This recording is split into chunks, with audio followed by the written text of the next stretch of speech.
This year at the Flying Cruise-In, we had a very interesting motorcycle, a 1947 Indian Chief, and I'm with its owner, Jerry Cole. Jerry, this is a beautiful motorcycle, all original. Tell us about this motorcycle. Well, it's as close as I can get to being original. It's what you call original. It's everything's on here that's supposed to be, and I'm proud of it, and I'm glad I could have come to your show to bring it. I've been aiming to bring it, and this year I finally got it over there to it. Well, Jerry, you're from Fairmount, Indiana, and James Dean town, and the Indian motorcycle, that really stands out over there. Oh yeah, there used to be a Carter's Indian motorcycle sales out north end of town, and it was always a popular place, and of course Indian has always had a stand in the motorcycle business, the motorcycle world, and just their appearance and their skirted fenders and all such that really strikes a lot of people's eyes of interest. One thing that interests me about this motorcycle is everything's backwards. Right. Yeah, your throttle's on the left-hand side, and your spark advance is on the right-hand side. Your gear shift is on the right-hand side. Your clutch is on the left-hand side. And on a Harley, it's just the opposite. Just the opposite, yeah. And really most motorcycles. Right, yes, most motorcycles. I think the reason was Indian did this was because most people were right-handed, and naturally your police officers, which they sold a lot of these to at that time, was right-handed. So they could use the throttle with their left hand, and most of them were right-handed, and that was their gun hand. So that was a theory that they always claimed that was the reason for that setup. Well, you ride other motorcycles, so when you get on the old Indian, you got to think Indian. You got to think Indian. Yeah, you think Indian when you get ready to kick it. Yeah, it doesn't have an electric start. No electric start, and sometimes you got to talk to it a little bit before she starts up. Well, Jerry, what got you interested in old motorcycles? Well, my dad always had Indian motorcycles, and he had a 39 four-cylinder. I don't know how many other Indians through his years, but he was always an Indian man. Like today, a lot of guys are Harley men. Well, back then, they were just as many Indian men as they were Harley men. Jerry, you've owned this old motorcycle a long time. Yes, I've had it 17 years. Actually riding 17 years with it, yeah.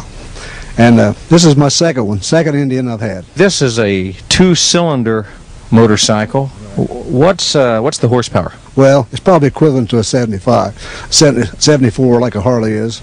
But I think they might have this here has been worked on, and now it's bored out, and it's an 80 now, so it's an 80 cubic inch, you might say.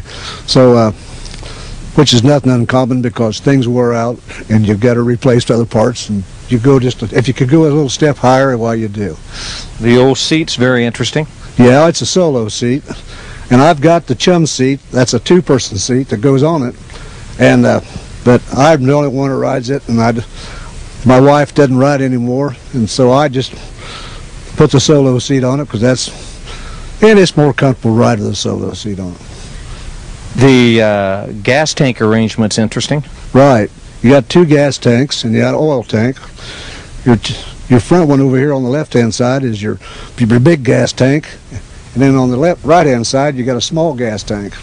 Then above your small gas tank is where your oil tank is.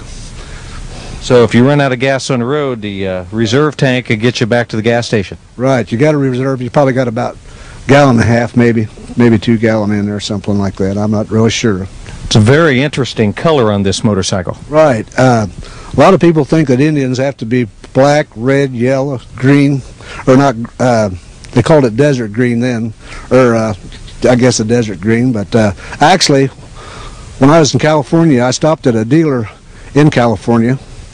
Matter of fact, it was Starlight in Paris, California, and he told me, he says, as long as it was DuPont paint, he said that was okay because DuPont paint at one time was owned by Indian, or vice versa, I guess.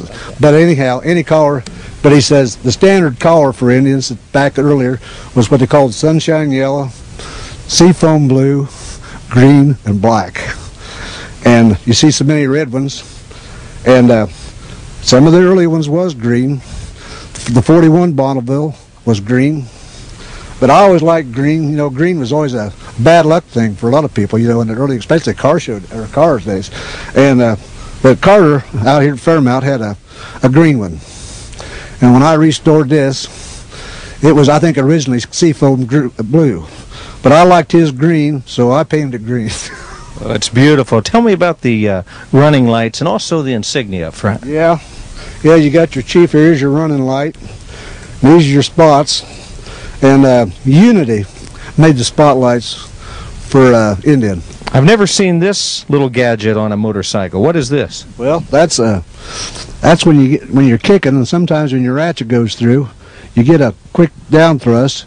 That keeps you from sitting the inside of your leg on that spark plug. And believe me, I've did that before, and that's smart. That really gets your attention when you slap your leg against that hot cylinder, and especially against that spark plug down there. This motorcycle, I can tell, is in good hands. It's very rare that you get to see an Indian, and to see one original like this, you know, that's what the Flying Cruise-In's all about. It's getting the opportunity to see this old equipment, and we appreciate you bringing it out to the fly-in. We appreciate your time today, taking time to show us this motorcycle. You're an interesting guy. Well, thank you. I enjoyed showing it to you, and like I say, I'm sure there's a lot of Indians out there, and I think that it's something that I think a guy gets kind of remembers back when he was a kid. You know, he remembered the guys that rode the old Indians and the guys that rode the Harleys and all. And you see a nostalgia bike. It may not be the best one in town, but it's at least there's somebody's trying to keep it up. Well, you're doing a beautiful job with it. Thank you, Jerry. Okay, thank you. Thanks for having me. Jerry Cole from Fairmount, Indiana. Thanks, Jerry.